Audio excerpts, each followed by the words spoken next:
अयोध्या के महात्मा वृंदावन जाते समय मार्ग में पड़े हुए कन्नौज नगर पर अजामिल की गर्भवती पत्नी को ये कह गए कि बेटी तूने हमें भोजन का दान दिया है, तूने हमें अन्न खिलाया है, हम तुझे और क्या दें, तू अपने तेरे पुत्र का नाम रख देते हैं, हम उसका नाम नारायण होगा।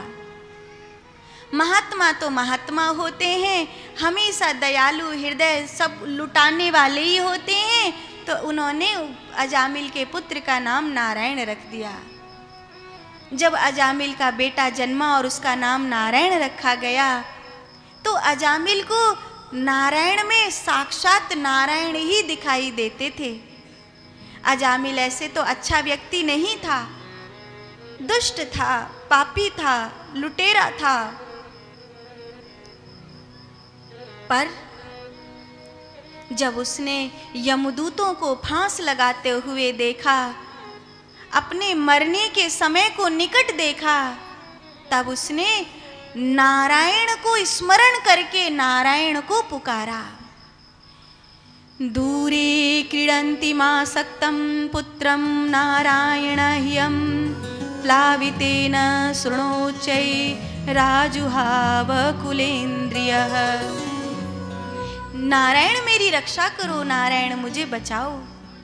तो पुत्र नारायण ने तो नहीं सुना, पर पिता नारायण ने, परमात्मा नारायण ने सुन लिया।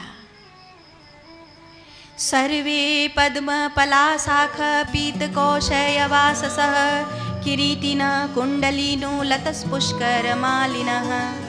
भगवान के कुछ पार्षद प्रकट हुए, उन्होंने यमदूतों को कहा कि इसने मरते समय भगवान का नाम लिया है, इसीलिए इसको जीवन दान दो, इसको जीवन दान दो। मरते समय भगवान के नाम लेने का कितना बड़ा पुण्य है। अब ये कैसे तय करोगे कि मरते समय भगवान का नाम याद आएगा कि नहीं आएगा? तो मैं आपको एक प्रैक्टिकली उपाय बताती हूँ, पहले भी कहा है, फिर एक बार आपको कहूँ। ये मेरा अनुभव सिद्ध है। इस उपाय को गांठ बांध कर रख लो। करना क्या है कि जब आप विश्राम में जाते हैं, जब आप सोते हैं, उस समय भगवान का नाम लेते लेते सोइए।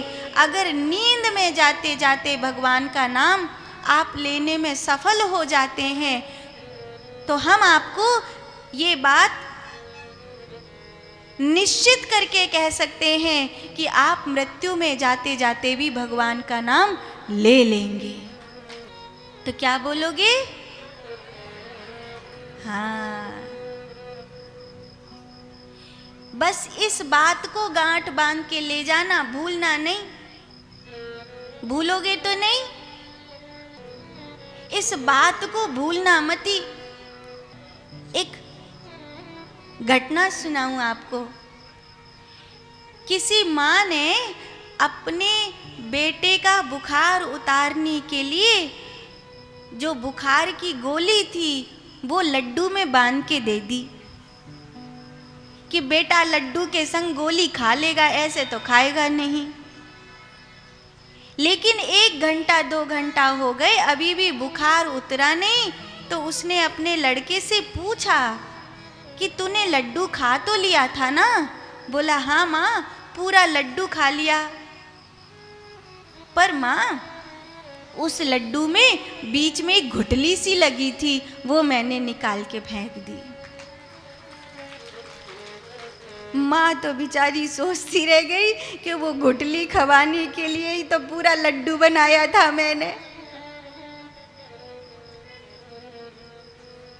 ठीक ही उसी तरह मैं भी माँ की तरह आपसे कहती हूँ कि इस औषधि रूपी घुटली को फेंक मत देना।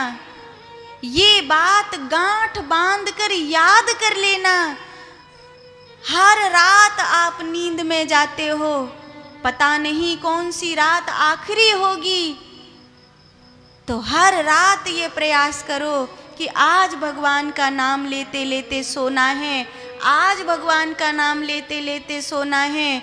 और ये याद रखना, एक साधक के रूप में, एक भक्त के रूप में, मेरे भैया बहन, जिस दिन आप नींद में जाते हुए भगवान का नाम ले लिए, उस दिन ये तय रहा कि जब मरोगे तो भगवान का नाम ले लोगे।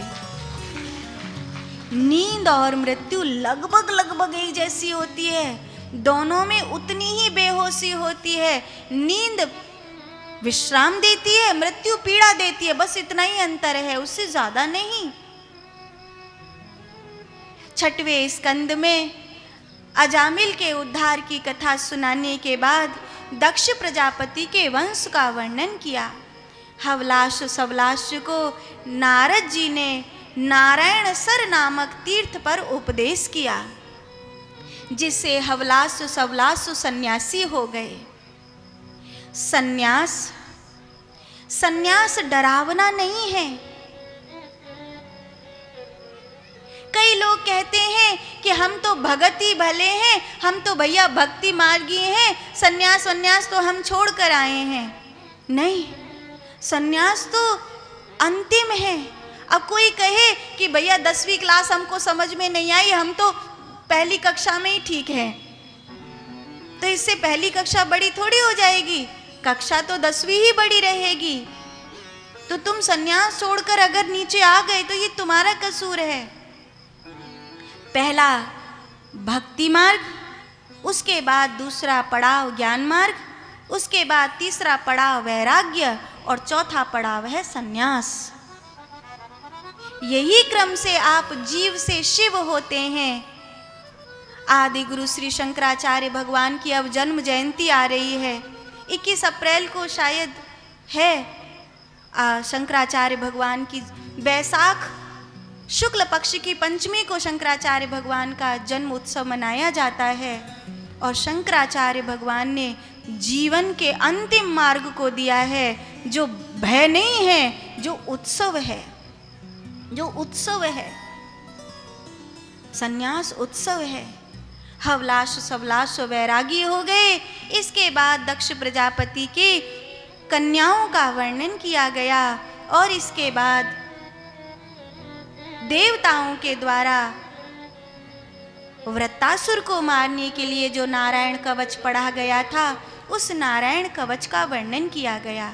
एक बात आपको बताऊं, अगर कोई मुकदमा चल रहा हो और आप झूठे फंसे जा रहे हो, कोई शत्रु आप पर हावी हो रहे हो, आप निर्दोष दबे जा रहे हो, तो नारायण कवच का पाठ करना आरंभ कर दीजिए। दुनिया का ऐसा कोई शत्रु नहीं है जो नारायण कवच पढ़ने वाले पर प्रहार कर सके। ये भागवत जी के